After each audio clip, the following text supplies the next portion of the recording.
Oke, selamat malam Bapak Ibu sekalian. Senang berjumpa kembali dengan Bapak Ibu sekalian malam ini. Ya, saya berharap suara saya cukup jelas buat setiap saudara. Kalau jelas katakan amin buat Pak Amin. Budi. Amin ya. Oke, sekali lagi terima kasih buat Gereja GKKD yang menginisiasi, memfasilitasi, dan mengatur semua hal sehingga kami berdua dari Tangerang Serpong di rumah kami bisa mengajar Bapak Ibu sekalian dan bisa sharing tentang bagaimana menjadi orang tua yang efektif dalam mendidik anak sesuai dan firman Tuhan. Sekali lagi saya ucapkan kepada teman-teman yang mengatur semuanya tanpa saya bisa menyebut semua nama tentunya. Nah, malam ini adalah malam di penghujung tahun 2022 di mana kita mau mengakhiri serangkaian mungkin sudah berjalan 3-4 tahun ya, baik ketika kami mengunjungi GKKD Jogja, langsung memberikan training seminar buat orang tua, dan setelah pandemi lewat Zoom seperti hari ini. Tentunya setiap kita mau menjadi orang tua yang berhasil, orang tua yang bahagia melihat anak-anaknya bertumbuh dewasa, takut akan Tuhan, taat kepada perintah kita, dan dia dewasa rohaninya. Nah, hari ini sebagai bagian daripada kesimpulan, kami memberikan judul tema hari ini adalah 10 perintah dalam mendidik anak. Ya, berapa perintah?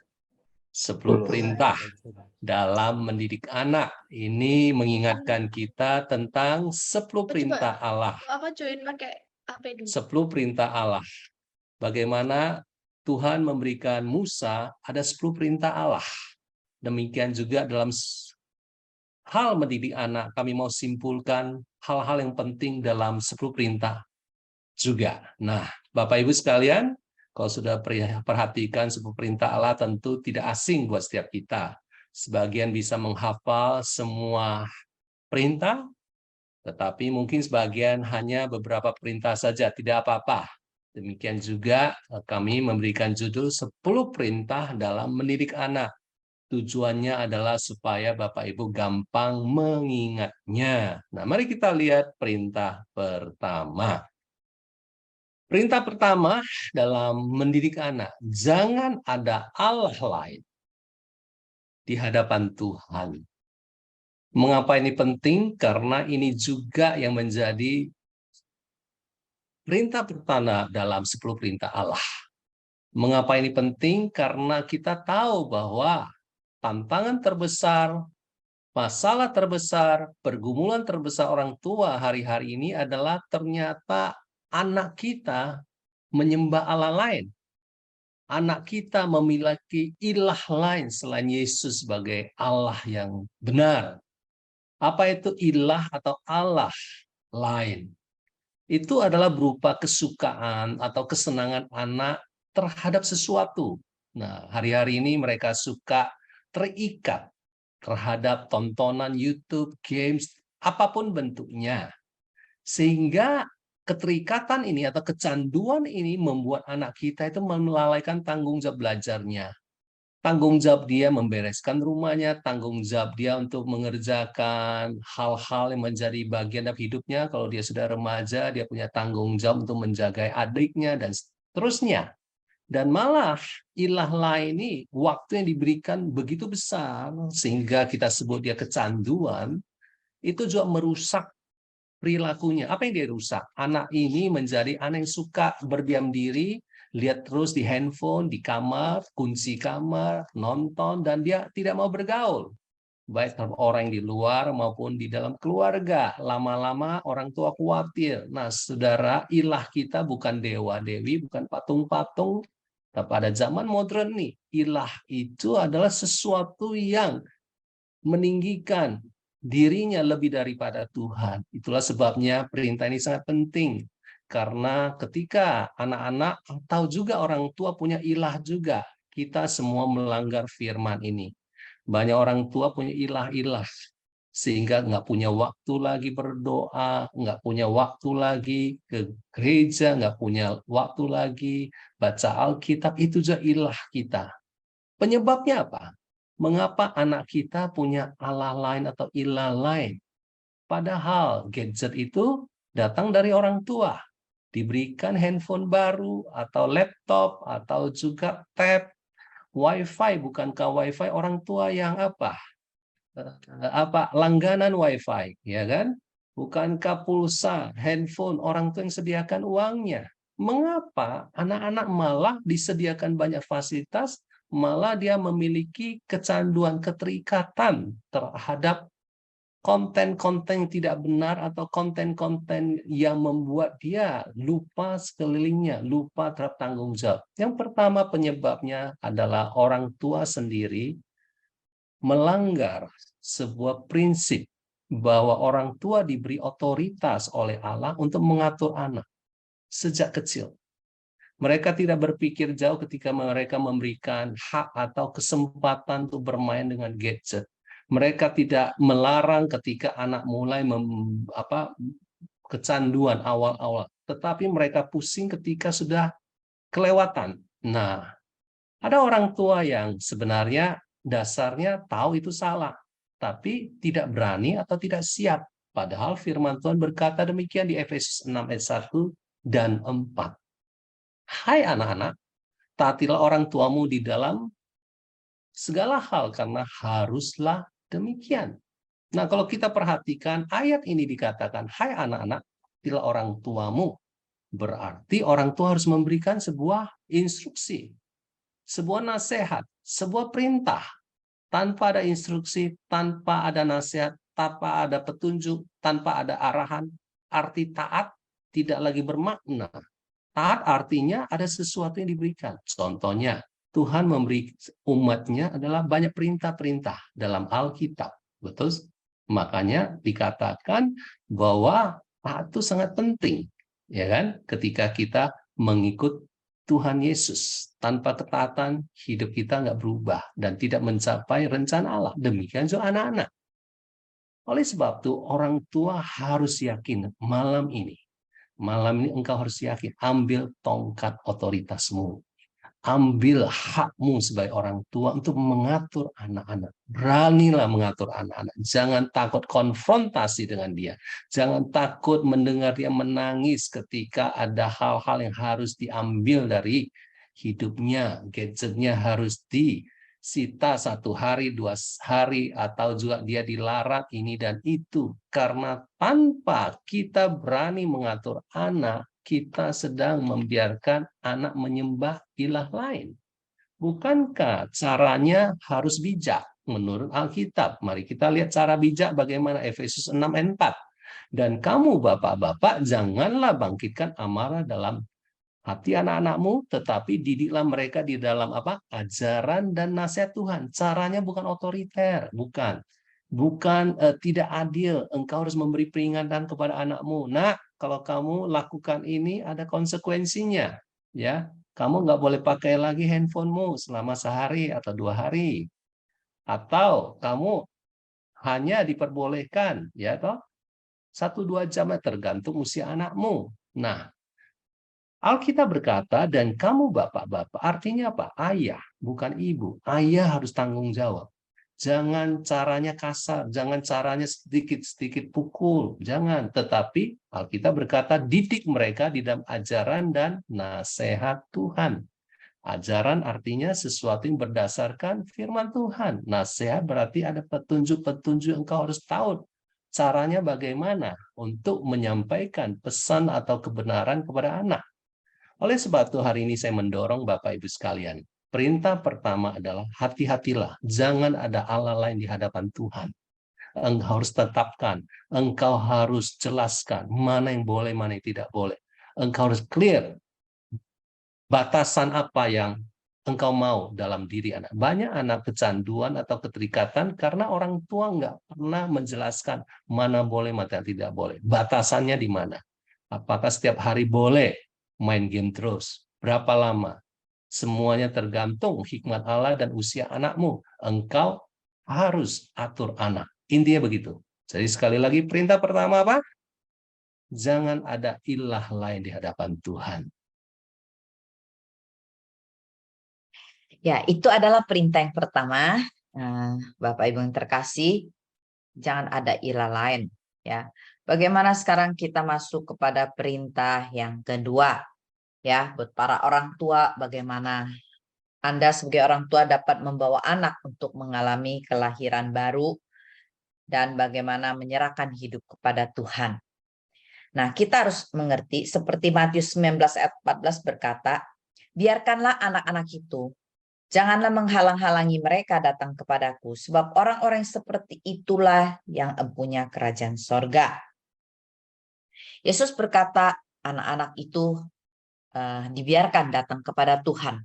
Apa artinya? Dalam prakteknya, kadangkala kita tidak membiarkan anak-anak datang kepada Tuhan dan bagaimana mereka menjadi anggota kerajaan sorga. Banyak orang tua membawa anak kepada gadget, kepada sekolah yang terbaik, kepada fasilitas terbaik. Nah, perintah kedua ini penting buat para orang tua memahami, ya, yaitu membiasakan anak mulai dari kecil ya ke sekolah minggu. Ya, bagaimana mereka memahami ada ibadah. Memang mungkin seakan-akan buat sebagian orang tua, apakah itu penting? Ya, cukupkah menonton film? Ingat, sekolah minggu itu bukan sekolah biasa. Kurikulum sekolah adalah kurikulum pengetahuan dunia umumnya. Tetapi kurikulum sekolah minggu ada Alkitab fokusnya. Bagaimana anak-anak sesuai usia mereka belajar mengenal Tuhan dengan cara yang berbeda, bersosial dengan benar, dan bagaimana waktu mereka bersosial mereka diarahkan untuk sesuai firman, bagaimana berdoa, ya. Dan lewat sekolah minggu mereka belajar banyak hal tentang Tuhan, ya, di samping tentu saja mengenal Tuhan juga di rumah. Nah, banyak orang tua men-skip hal ini dan menganggap ini tidak penting. Ya, saya kalau berpikir balik, bagaimana anak-anak saya sangat banyak dipengaruhi di sekolah minggu. Contohnya, ya, bagaimana di sekolah minggu kami di bulan ini kami mulai memperkenalkan Alkitab. Bagaimana kami tidak mengizinkan mereka bawa Alkitab, tetapi membahas Alkitab dari buku Alkitab yang tertulis. Ya, supaya fokus mereka tidak pindah. Kalau sekali pegang handphone, pasti pegang banyak hal, ya, dari lihat Alkitab bisa pindah kepada ada muncul pop up WA, pop up, ada email masuk, pop up, ada iklan masuk. Nah, hal inilah yang membuat kita harus memahami. Jangan biarkan anak-anak datang kepada dunia ini, ya, tetapi biar mereka datang kepada Tuhan supaya mereka mengerti kerajaan sorga. Bagaimana mereka memahami suasana kerajaan sorga. Makanya kekristenan, kehidupan Kristiani tidak bisa, Bapak Ibu, ya, teman-teman, digantikan dengan permainan, digantikan dengan fasilitas, nggak bisa, ya, digantikan dengan online bahkan, ya. Banyak orang tua setuju dengan online. Kenapa? Karena online itu katanya lebih ringkas. Tentu saja membentuk dan memperkenalkan Tuhan tidak bisa dengan online. Ya, itu hanyalah alat penolong. Ya, kita nggak boleh menjadikan alat penolong, ada alat memperkenalkan Tuhan saja. Ya, tetapi bagaimana kita memahami anak-anak perlu mengalami lahir baru dan bagaimana mereka memahami hidup mereka adalah untuk kerajaan sorga, bukan kerajaan dunia. Di dalam 2 Timotius 3 ayat 15 berkata, ingatlah bahwa dari kecil engkau sudah mengenal kitab suci yang dapat memberi hikmat kepadamu dan menuntun engkau kepada keselamatan oleh iman kepada Kristus Yesus. Paulus mengingatkan, ya, bagaimana dari kecil, Timotius itu dari kecil loh, bahkan dari infant di dalam bahasa terjemahan lain, dari bayi sudah diperkenalkan kitab suci yang memberi hikmat, kitab suci yang memberikan jalan keluar, bukan Mr. Google yang memberikan jalan keluar, bukan internet yang memberikan jalan keluar, dan menuntun, kitab suci menuntun mereka pada keselamatan oleh iman. Artinya bagaimana dari kecil anak-anak kita, apakah itu ada di rumah, di sekolah yang ada kekristenan yang benar, dan bagaimana di sekolah minggu, bagaimana mereka diajar untuk menerima dan bagaimana mereka mengenal keselamatan kepada Kristus. Ya, anak artinya perlu diinjili di rumah. Melalui apa? Tentu saja melalui cerita Alkitab. Bukan sekedar disuruh, kita pikir suruh datang ke gereja, suruh ikut ibadah, dipaksa duduk di samping kita, dipaksa didudukkan di sekolah minggu. Ya, bukan. Tapi anak perlu diinjili, diperkenalkan Tuhan sampai mereka menjadi seorang yang bayi rohani. Artinya lahir baru, lahir dalam kerajaan sorga.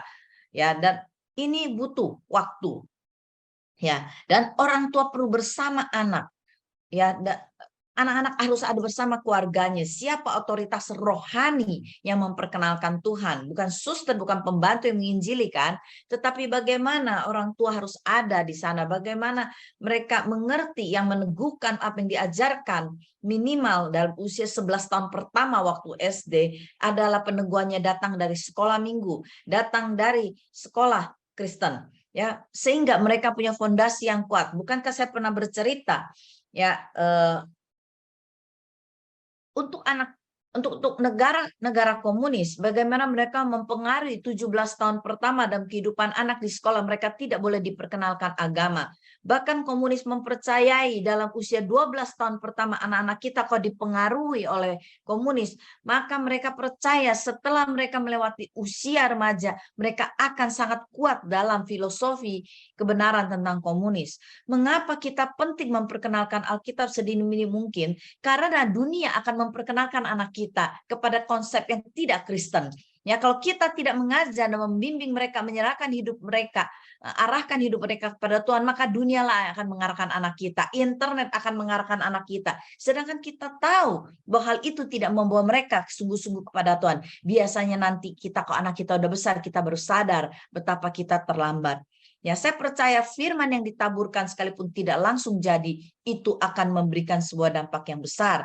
Terutama kita perlu anak-anak kita untuk lebih dulu percaya kepada Tuhan, merelakan dirinya untuk menyerahkan diri pada Tuhan. Bukan karena kita paksa, tapi karena mereka mengalami Tuhan dan berbagai keadaan sejak kecil. Sehingga itu yang membuat mereka tidak lagi merasa asing dengan apa yang disebut dengan hal-hal yang rohani, ya bagaimana menyerahkan hidup, ya bagaimana dari contoh orang tua yang mengasihi Tuhan, hidup dalam jalan Tuhan. Memang tidak sempurna. Kekristenan bukan bicara kesempurnaan dan tidak ada masalah atau tidak pernah ada kesalahan. Tapi minimal, paling tidak mereka belajar dari kesalahan, dosa yang ada, cara bertobat bagaimana, cara mencari Tuhan bagaimana, cara mengandalkan Tuhan bagaimana. Ya, dalam segala keadaan mereka tahu mencari Tuhan dimanapun Tuhan ada. Ya, contoh sebuah lagu Mata Tuhan Melihat Apa Yang Kita Perbuat.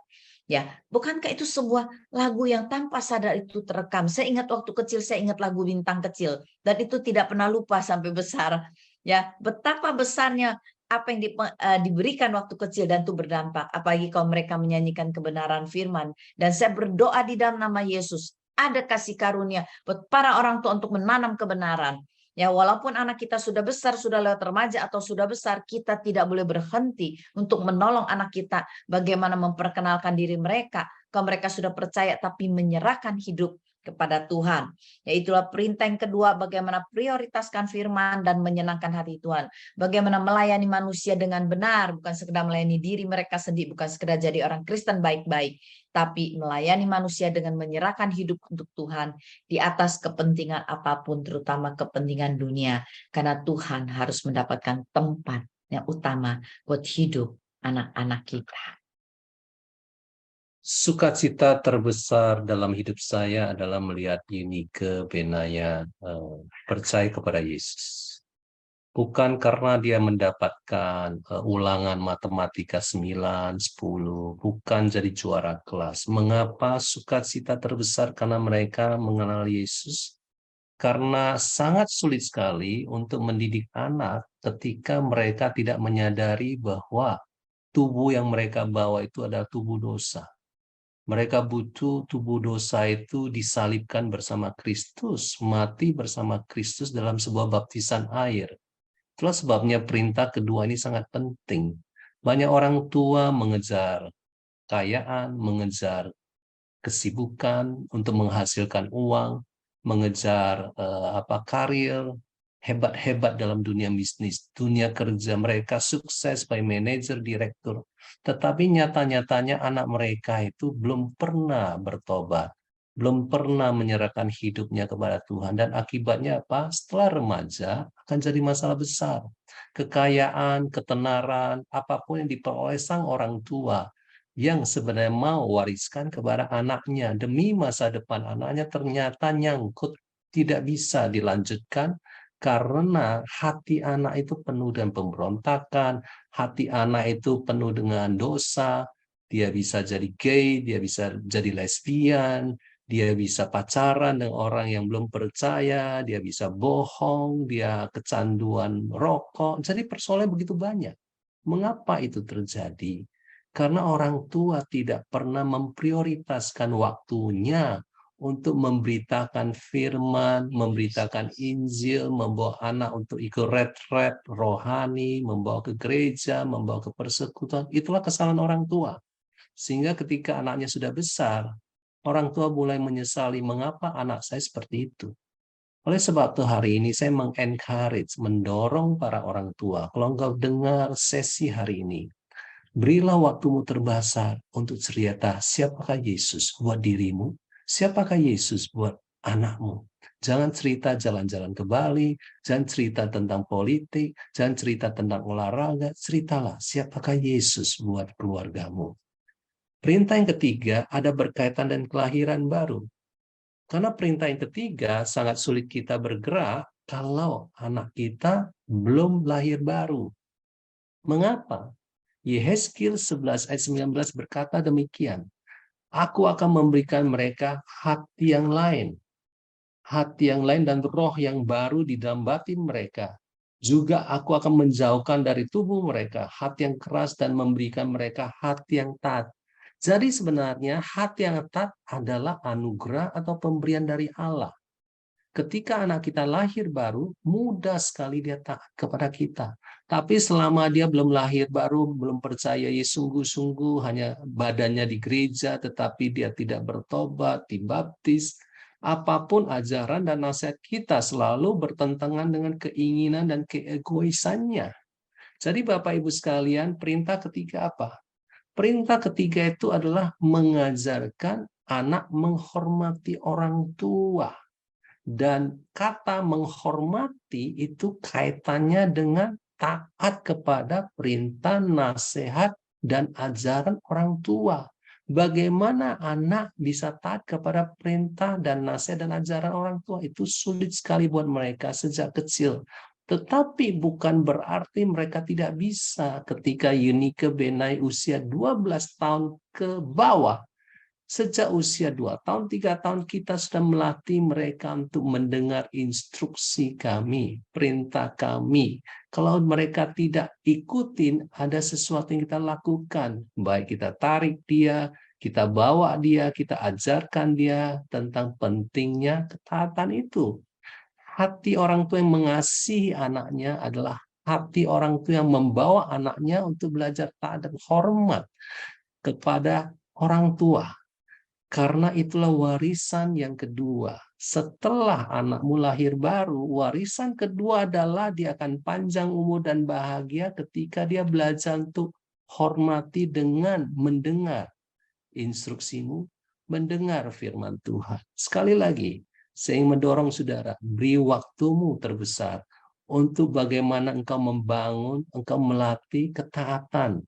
Ketaatan itu dilatih bukan dengan ancaman, bukan dengan pukulan, bukan dengan ancaman akan dihadapkan ke polisi lah, dimasukkan ke penjara lah, dibawa ke dokter, atau kalau sudah besar diancam nggak boleh lagi dapat uang saku dan seterusnya.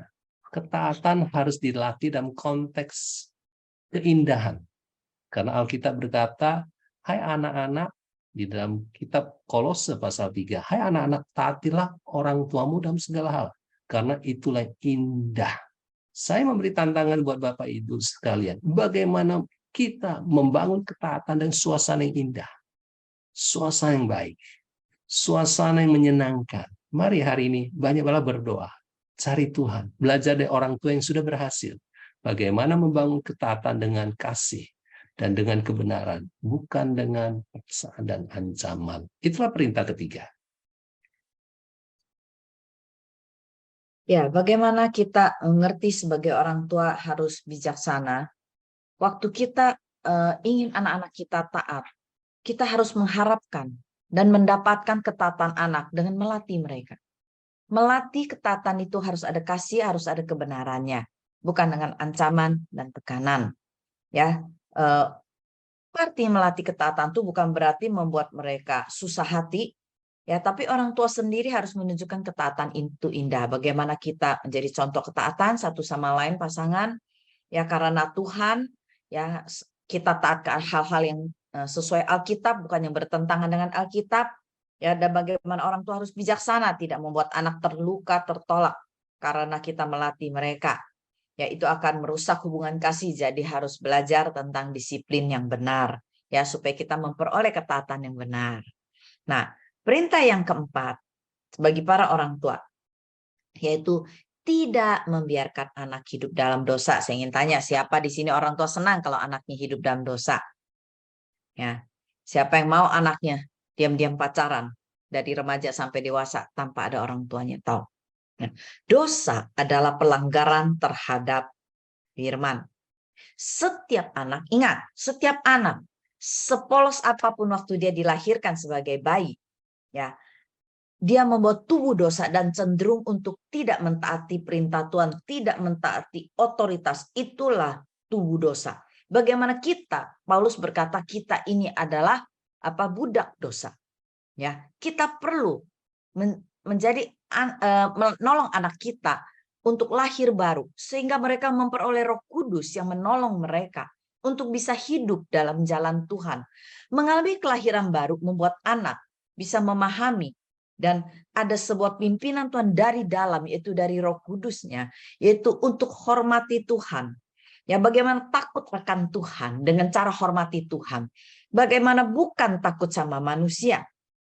Ya, kita harus mengerti kenapa anak-anak kadangkala datang ke gereja ikut, tetapi mereka tidak takut sama Tuhan. Mereka sambil main handphone dengar khotbah. Mereka bahkan tidak suka memuji Tuhan. Tapi aneh sekali kalau ada bintang K-pop datang, mereka rela ngantri. Remaja kita, mereka sangat terikat dengan idolnya mereka. Mereka sangat mengagumi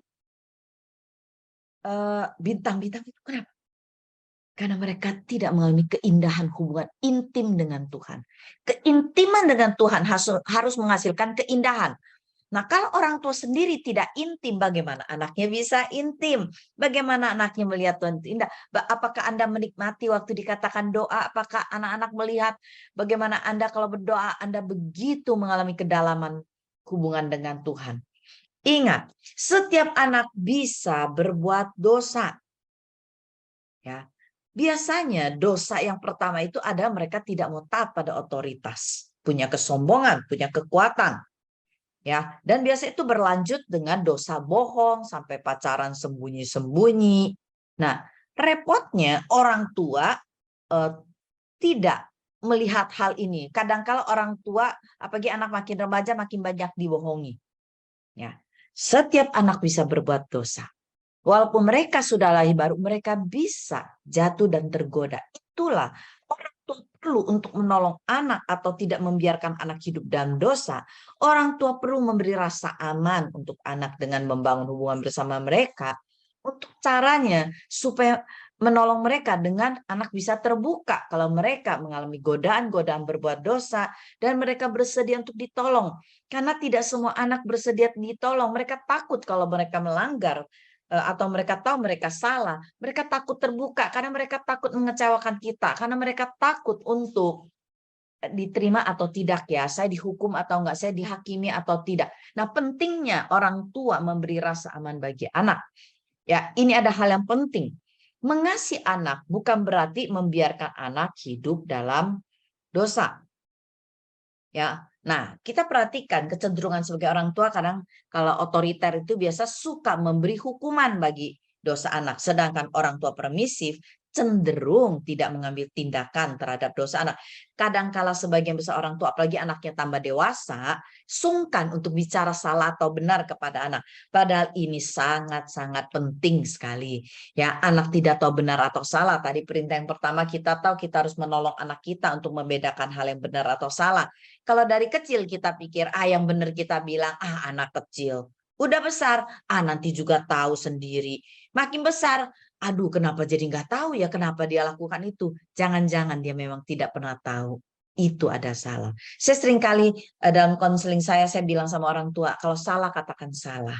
Tapi harus mengatakan bagaimana juga benar. Nah, itulah orang tua harus mengoreksi anak.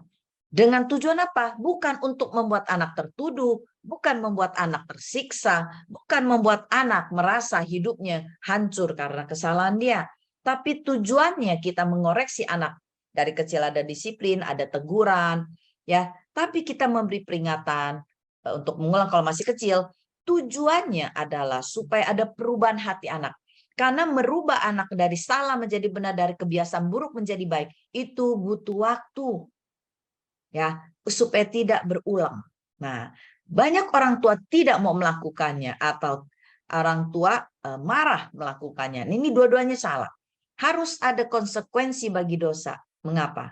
Karena ada dosa yang disebutnya dosa karena kebodohan atau dosa karena tidak sengaja. Nah, itu beda cara menanganinya. Ya, bagaimana kita harus memahami dosa yang karena kebodohan, karena kekerasan hati, karena tidak mau dikasih tahu, karena pemberontakan, sudah tahu salah tapi tetap lakukan. Kalau masih kecil harus ada konsekuensi. Kalau sudah besar, kita harus mencari akar masalahnya pada anak. Jangan biarkan ini menjadi berulang-ulang.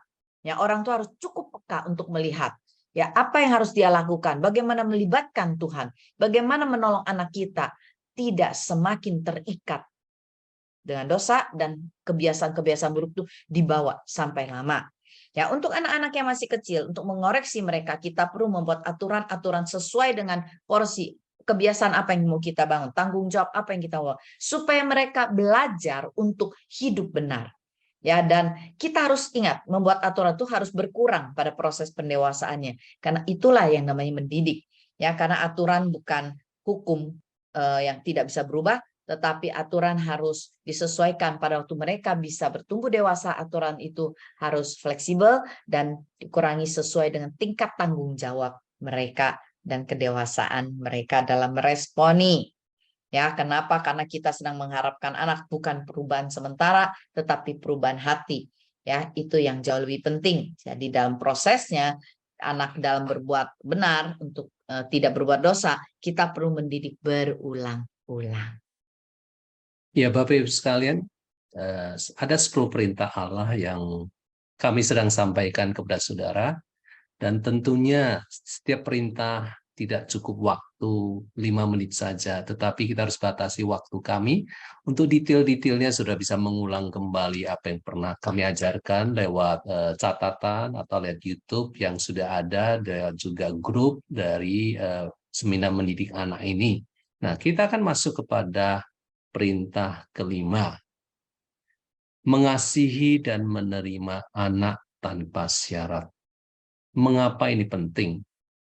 Tadi sudah dikatakan bahwa kalau engkau mengasihi anakmu, jangan biarkan dia berbuat dosa. Atau artinya lebih tepatnya, jangan membiarkan dia terus hidup dalam dosa. Jangan membuat dia hidup dengan menyembah ilah lain. Tetapi pertanyaannya adalah, ketika anak kita berbuat dosa, dia tahu itu salah. Bagaimana dia boleh dan cukup berani untuk datang kepada kita dan menceritakan banyak dosa-dosa seksual yang sudah dilakukan anak-anak kita yang remaja. Mereka nonton film-film yang berbau seks, mereka terlibat masturbasi, pornografi. Nah, disinilah kita menghadapi sebuah tantangan khususnya anak remaja. Bagaimana mereka menghandle seksualitas mereka, godaan dunia. Kita harus menyadari bahwa Allah menangani dosa manusia dengan cara apa? Apakah dengan cara menuntut? Menuntut manusia berubah terlebih dahulu? Nggak bisa. Cara Allah menghadapi manusia yang berbuat dosa adalah menerima, mengasihi manusia terlebih dahulu, karena manusia itu adalah ciptaan Allah. Permata hatinya, berharga di matanya. Makanya cara Tuhan harus dipakai oleh cara orang tua, cara Tuhan ini. Supaya anakmu bisa taat, supaya anakmu bisa terhindar dari dosa, supaya anakmu bisa mau mengaku dosa, supaya anakmu bisa cerita godaan-godaannya, kita harus membangun sebuah sikap, atmosfer rumah, sikap hati kita bahwa apapun yang terjadi, nak, Papa tetap mengasihi kamu. Apapun yang terjadi, nak, Mama tetap menerima kamu. Mengapa? Ini penting. Kalau anak nggak yakin bahwa dia diterima dan dikasihi, dia cenderung akan menghindar dari kita. baik hubungan dia menghindar, baik keterbukaan dia nggak akan lakukan, banyak hal yang dia akan lakukan. Oleh sebab itu, perintah kelima adalah terimalah anakmu, sekalipun dia di bawah standarmu. Sekalipun dia di bawah pengharapanmu. Tidak sesuai dengan apa yang kau inginkan. Kasih dia tanpa syarat dulu. Mengapa hal ini penting? Karena anak seringkali tertutup hatinya karena dia sudah keburu ya. Tahu keburu, sudah duluan terluka. Karena selama ini kita membandingkan dia dengan anak orang lain, kita membandingkan dia dengan kakaknya atau adiknya, kita sedang melukai dia. Kita tidak bisa menerima kelemahannya, kekurangannya, dan jarang kita juga memuji kelebihannya. Akibatnya apa? Pemberontakan anak kita sebenarnya dasarnya karena dia merasa ditolak oleh orang tua. Ketidaktaatan anak itu sebenarnya karena dia merasa orang tuanya itu nggak mengerti dia. Tiap kali dia mau ngomong, selalu di-cut. Tiap kali dia mau curhat, orang tua nggak ada waktu. Untuk itulah Bapak Ibu sekalian, sembuhkanlah hati anakmu dengan cara apa? Kasih dia sekalipun dia tidak sesuai dengan standarmu. Standar ketaatan belum, standar kekudusan belum, terima dia. Jangan fokus kepada kelemahan dia. Jangan fokus kepada kekurangannya. Fokuslah bahwa dia ada ciptaan Tuhan yang berharga. Yohanes 15 ayat 9 berkata, seperti Bapa telah mengasihi aku, demikian juga aku telah mengasihi siapa? Kamu, yaitu kita. Apa yang harus kita lakukan? Tinggallah di dalam kasih Tuhan. Apa artinya kasihku itu? Artinya seperti Bapa. Kasih Bapa yang begitu besar kepada Yesus, kita juga harus mengalami itu, menghidupinya, karena setiap kita sebagai orang tua sebenarnya mendidik anak adalah membawa gambaran Bapa yang mengasihi anak kita lewat kita. Sekali lagi, apa artinya jadi orang tua sih? Jadi orang tua adalah saya sedang membawa Bapa yang mengasihi aku kepada anakku dengan cara aku terima anakku. Tanpa syarat. Tanpa syarat, terima aja dulu. Setelah itu barulah kita koreksi dia, barulah kita didik dia, barulah kita ajarkan dia. Yang penting dia tahu.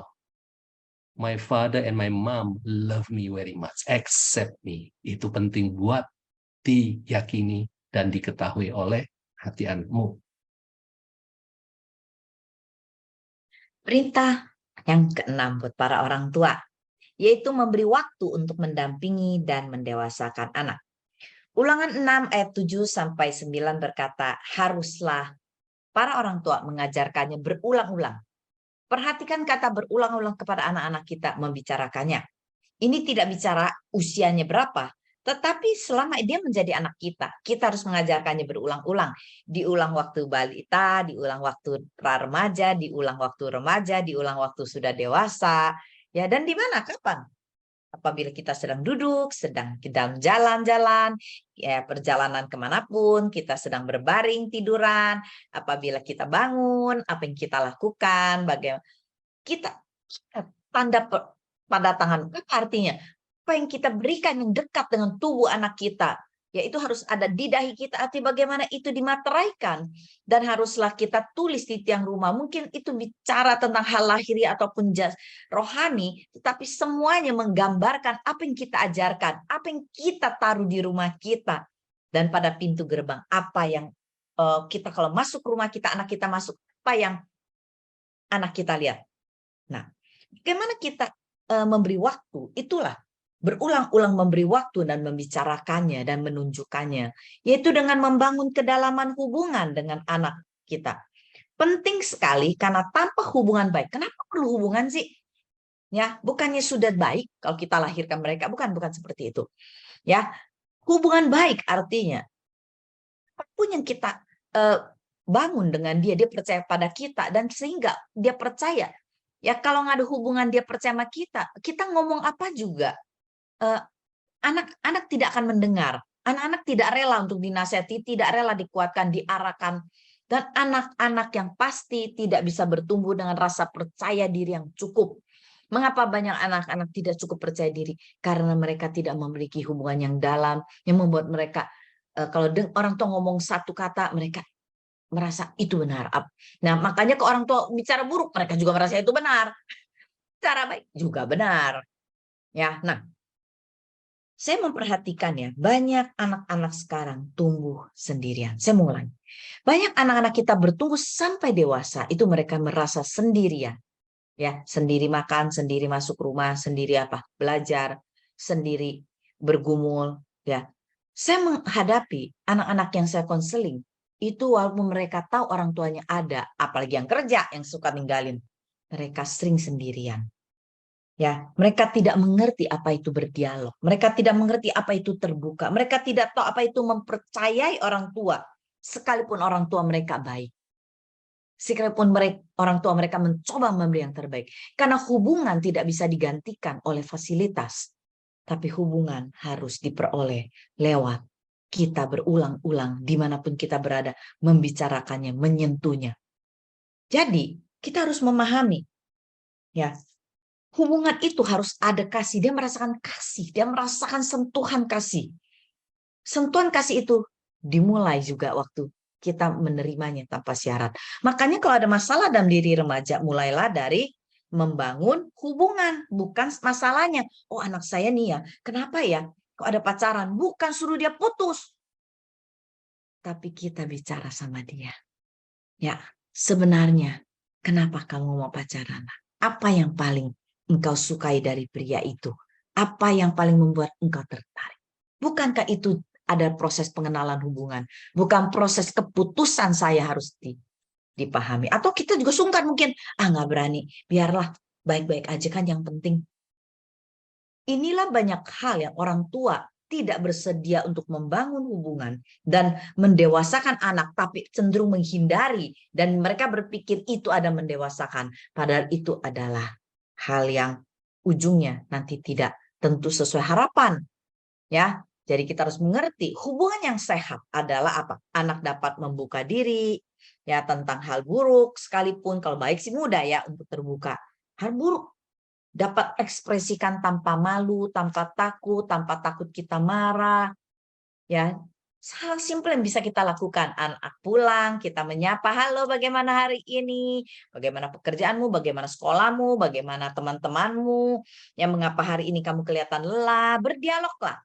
Ya, bertanya, bukan itulah yang disebut hubungan, bertanya dalam kedalaman, menemani dimanapun, kapanpun, ya, berbicara tentang seksualitas yang benar, itu butuh hubungan.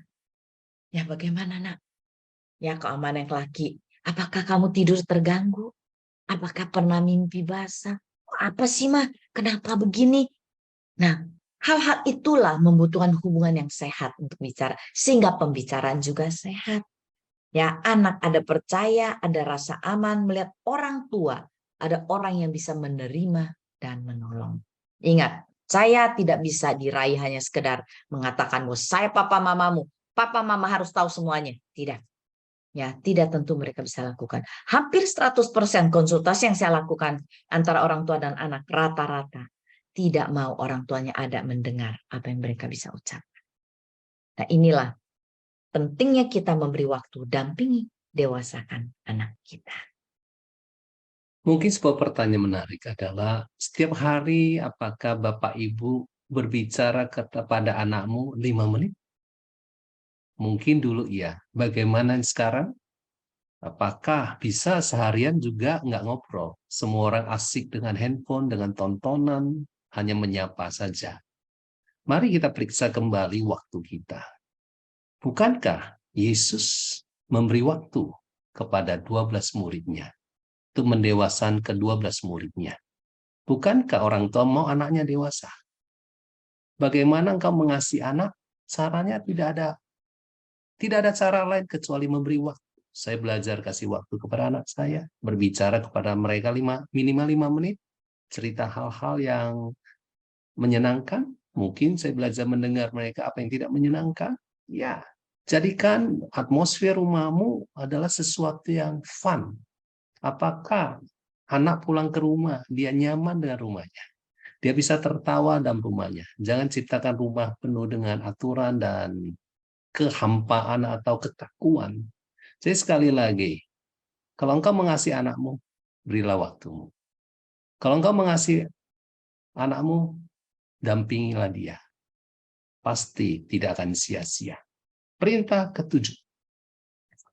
Perintah ketujuh adalah jagalah kesehatan pernikahanmu. Sama. Apakah kita masih menjaga hubungan suami istri? Apakah sejak kehadiran anak malah hubungan suami istri makin tidak diberi waktu untuk berdialog, berbicara, ambil waktu keluar bersama? Kami menyarankan kepada Bapak Ibu kalau anakmu punya banyak masalah, masalah tidak taat, masalah pemberontakan, masalah tidak aman, masalah susah tidur, stres banyak.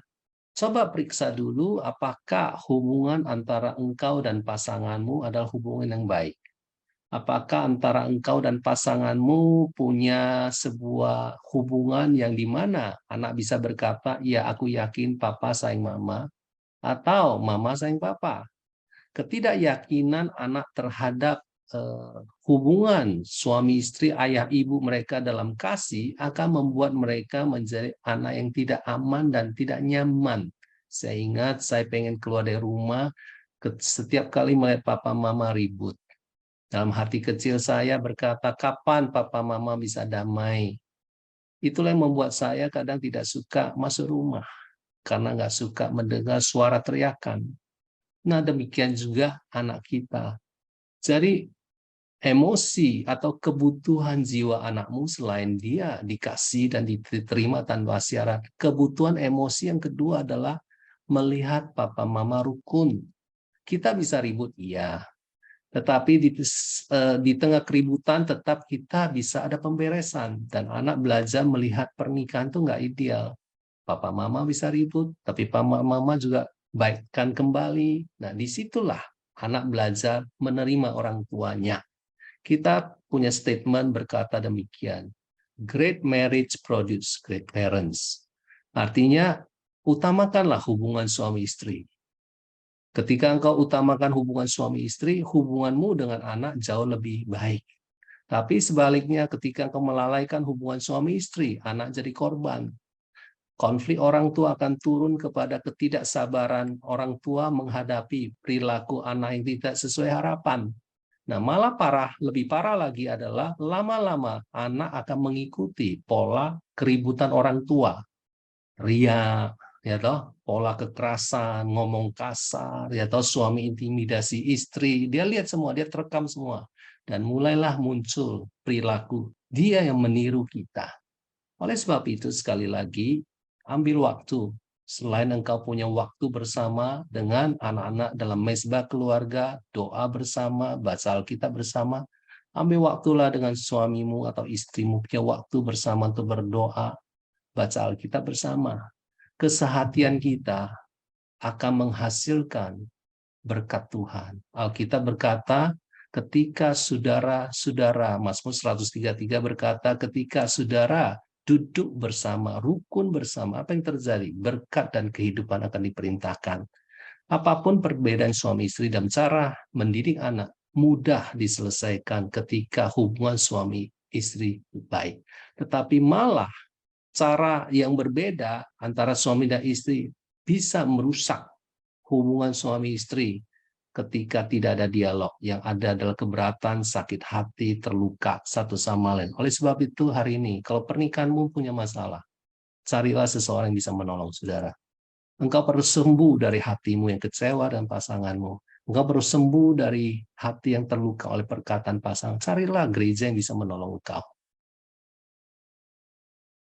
Perintah ke-8 bagi para orang tua, yaitu menjadi orang tua proaktif memuridkan anak.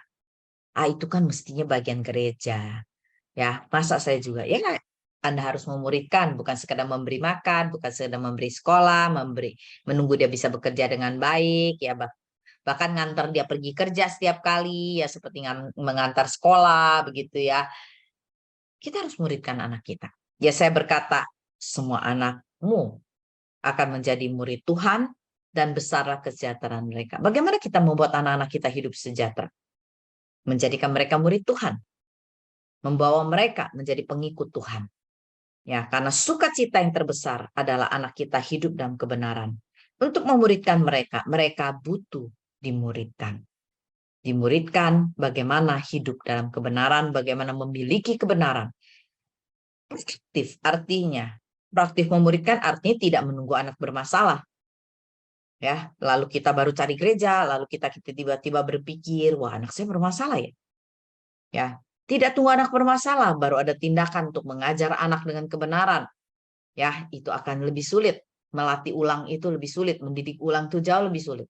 Ya, tapi sekalipun ada kesulitan, saya percaya ada cara Tuhan untuk menolong ya. Tentu saja lebih butuh waktu, lebih butuh usaha, lebih butuh pengorbanan dari para orang tua.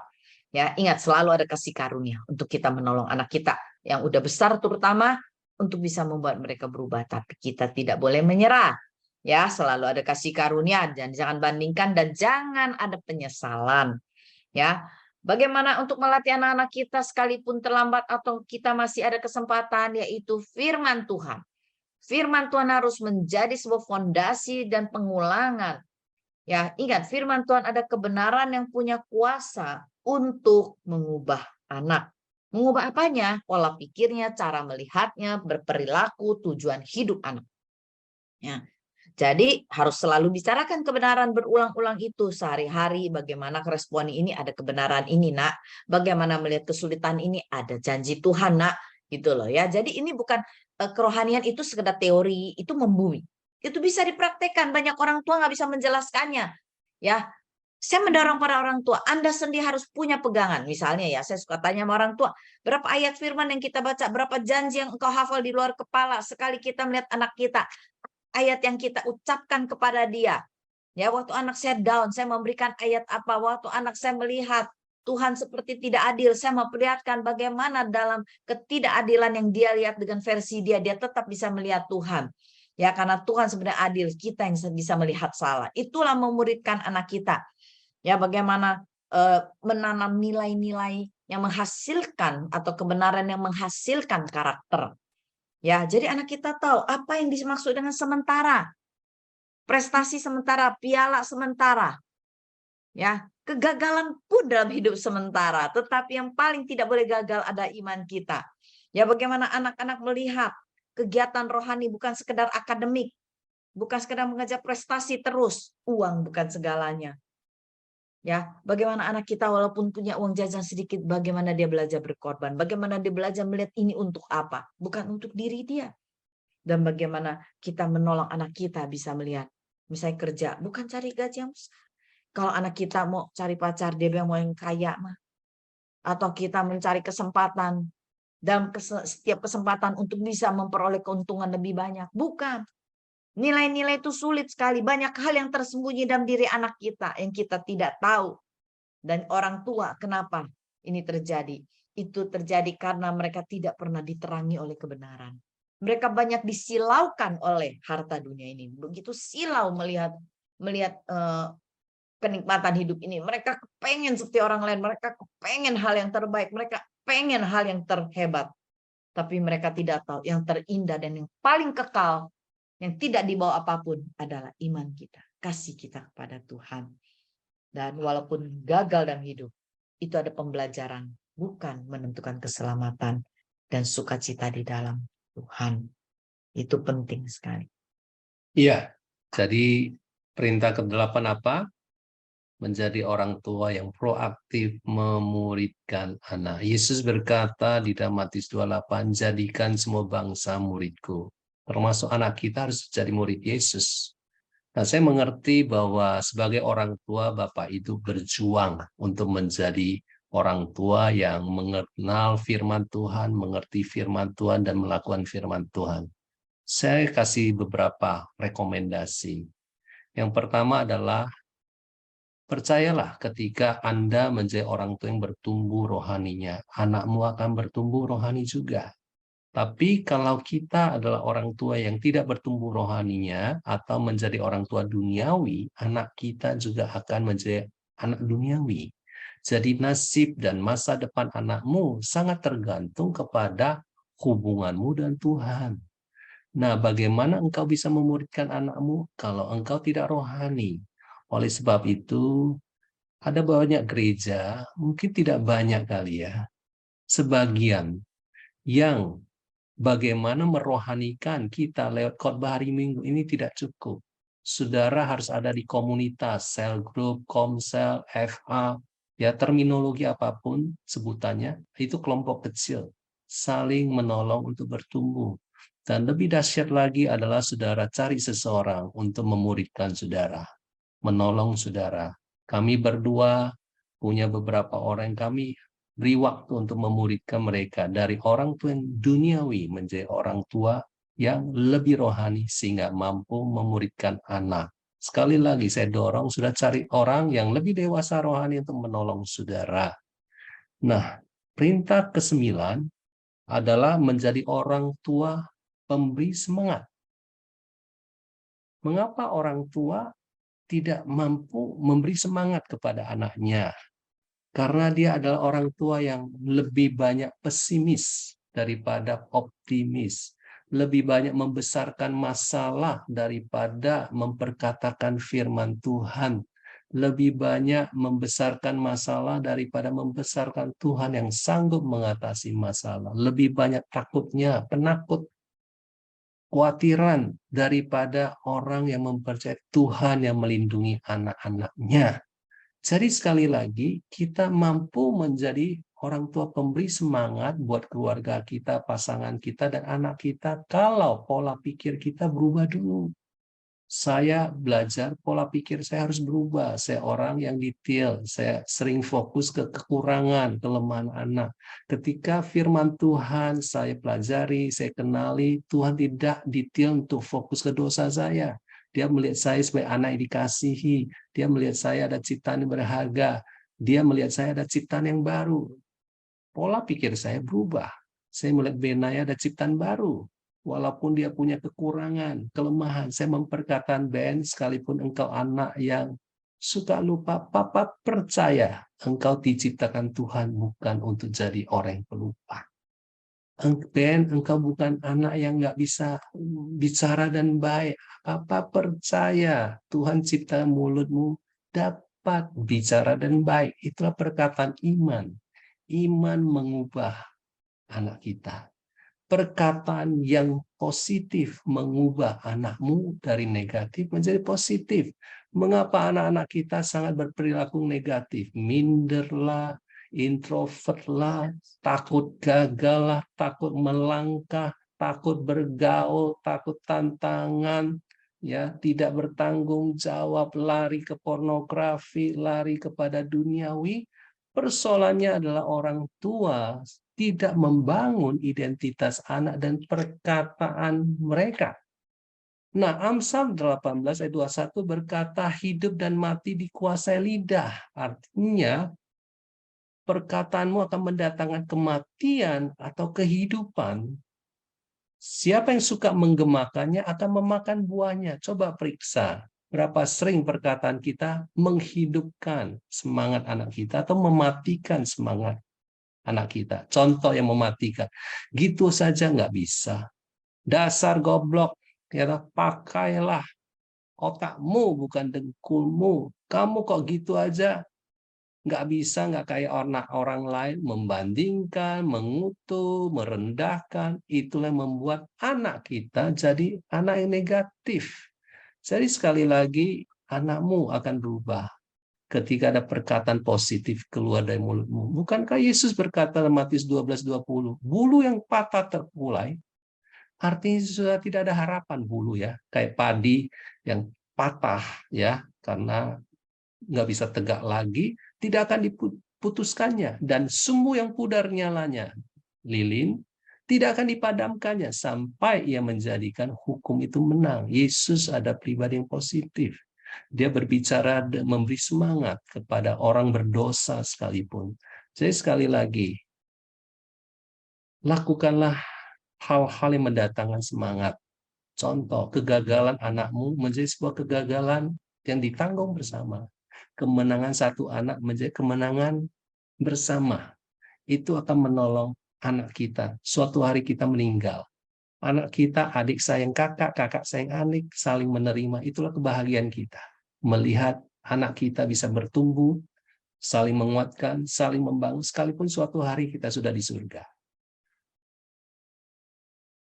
Perintah yang terakhir buat para orang tua, yaitu menjadi teladan dalam hikmat. Ya, apa itu hikmat? Hikmat adalah kepekaan melihat jalan Tuhan, melihat kebenaran Tuhan dan kemampuan dari Tuhan, ya, untuk bisa melihat firman sebagai alat untuk menghadapi berbagai masalah dan tantangan. Ya, Amsal 1:7 berkata, ya, permulaan hikmat ada takut akan Tuhan. Jadi artinya, ya, kita harus takut akan Tuhan, ya, untuk memperoleh hikmat. Ya, berarti kita harus berkenan buat Tuhan. Ya, hidup kita bukan didrive atau didorong atau digerakkan oleh keinginan kita bahkan, tetapi harus digerakkan oleh keinginan ilahi. Ya, tadi yang memimpin Asa berkata mengharapkan yang ilahi. Berarti kita mengharapkan dari Tuhan sumbernya. Tuhan bicara kepada kita pribadi apa. Makanya hikmat itu penting.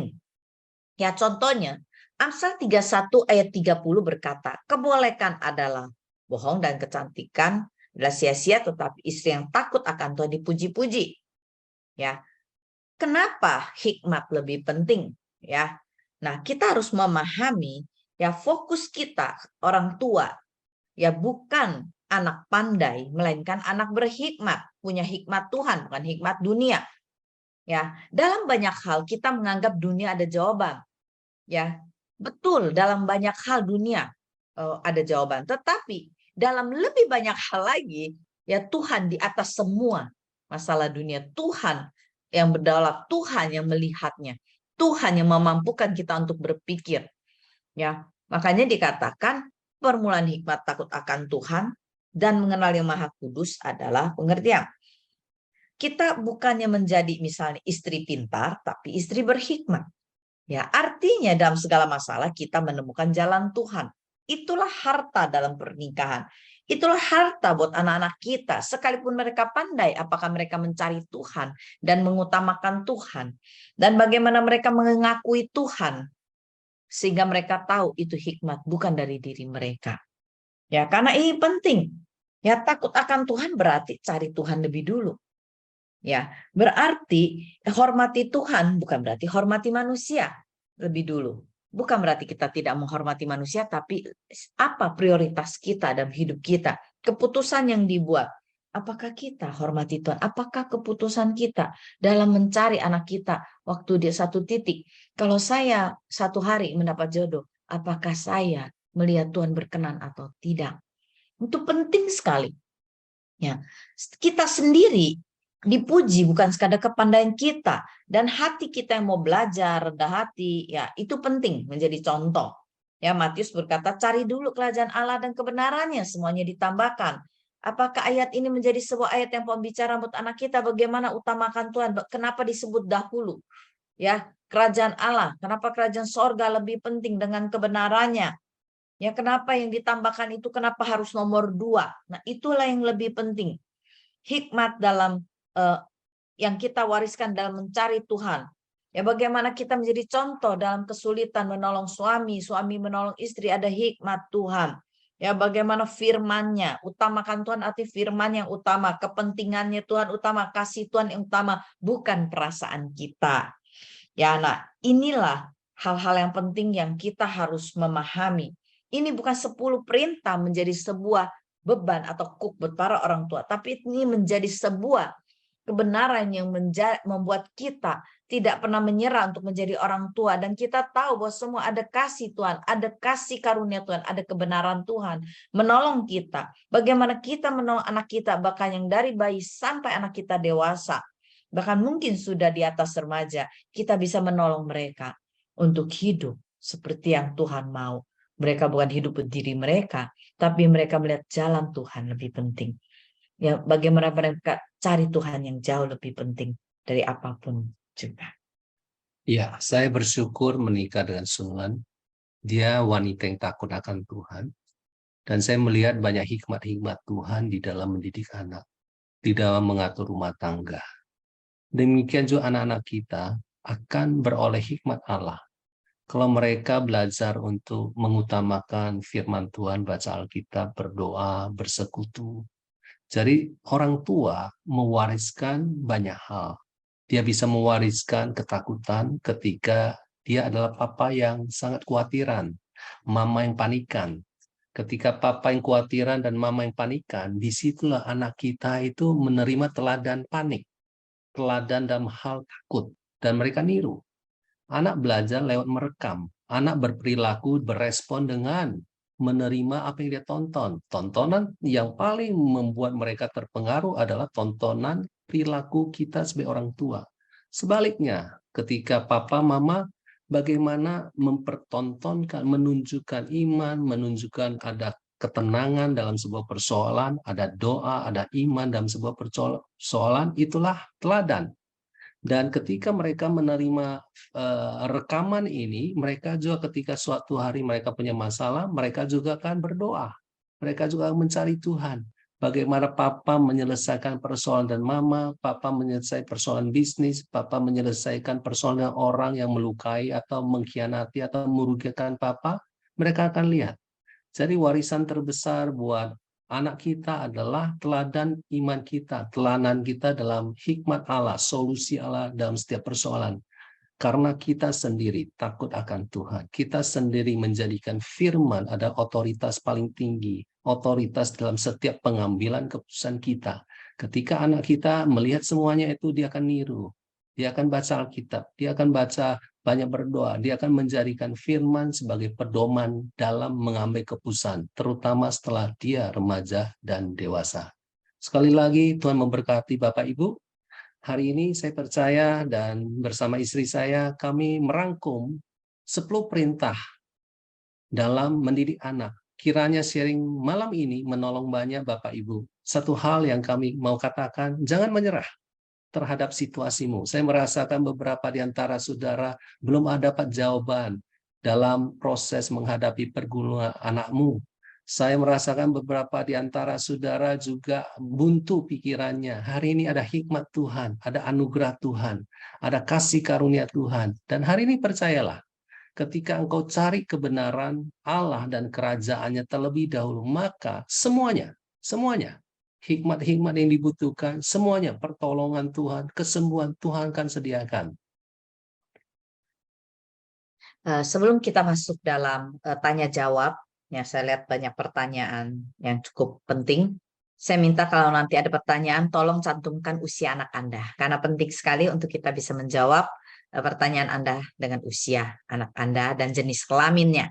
Oke, mari kita berdoa. Saya percaya Tuhan sedang bekerja di tengah-tengah kita.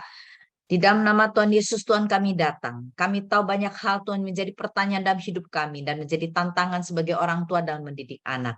Banyak hal yang kadang kami tidak memahami. Tuhan, kadang kami merasa tertuduh. Hari ini di dalam nama Yesus tidak ada penuduhan, tidak ada ketakutan dalam diri Anda, karena Tuhan adalah penolongmu, karena Tuhan adalah yang menjawabmu, karena Tuhan ada sumber hikmatmu, karena Tuhan ada sumber kasihmu. Hari ini ada Roh Kudus yang akan menolong engkau. Kalau engkau percaya engkau ada anaknya, maka engkau berhak untuk memintanya supaya dia menyertai engkau, menyertai setiap dialogmu, menyertai setiap tindakan kasihmu. Maka apa yang kau tabur akan menjadi kehidupan, karena engkau menabur dalam kasih, kau menabur dalam kebenaran. Hari ini kuatkan dan teguhkan hatimu bagi para orang tua. Jangan merasa gagal hari ini, karena mereka adalah milik Tuhan dan engkau sedang menerima warisan Tuhan, yaitu anak-anakmu untuk engkau didik. Hari ini Tuhan, kami berdoa hati supaya ada hikmat dan penghiburan Tuhan buat para orang tua untuk melihat apa yang terjadi. Tuhan, kami tidak menyerah karena kami percaya kasih-Mu punya kuasa, kebenaran-Mu punya kuasa, dan kami percaya pada Tuhan di atas segala masalah kami, dan kami akan menanti-nantikan Engkau setiap hari sehingga pertolongan datang dari Engkau, dan kami akan tetap terbang seperti Raja Wali mengatasi segala tantangan yang ada. Terima kasih Tuhan hari ini. Hari ini hibur mereka semua Tuhan. Kuatkan mereka dimanapun mereka berada. Untuk mereka bisa teguh di dalam pengenalan akan Tuhan dan membina hubungan dengan anak-anak mereka. Sejak kecil hingga dewasa. Terima kasih Tuhan Yesus. Kami bersyukur di dalam nama Tuhan Yesus. Amin. Amin.